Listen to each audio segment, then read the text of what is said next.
अरे जगा तू सब बड़े मयूर पर मुंडे काहे लगाई थाउ। बड़िया भाई यही प्रश्नर उत्तर मोर रामायण कालर वनवास कहानी अच्छी। वनवास समय मु आउ देवी सीता एक अरण्यर रास्ता दे गला बेले देवी सीता को बहुत जोरे शोष लगिला, किंतु पाखापाखी मते कौनसी जल मिलला नहीं। तेणु मु लक्ष्मण को देवी सीता पाखे जगाई जलर सन्धान पड़ेली। बहुत प्रयास कला परे मध्य जलर कौनसी सन्धान मिलला नहीं। तेणु मु हताश होई पड़िथिली। एही समय एक मयूरटी मो पाखु आसी कहिला, प्रभु मु आपनक जलाशय पाखक नहीं जीवी, किंतु मु अति प्रखर गति उड़ी थाए। तेणु आपण तो मते अनुसरण करि परिबे नहीं ना।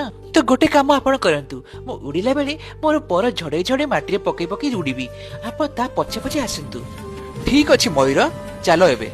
बड़िया भाई मयूर तार जदि पर अत्यधिक झड़ाई दिए तार मृत्यु हेबार संभावना अधिक बढ़ी जाए। तथापि मयूरटी निज जीवन को खातिर न करी मते जलाशय पाखरे पहुंचाइथिला एवं से जलाशय मु जल आनी देवी सीता को तृष्णा मेंटाइथिली।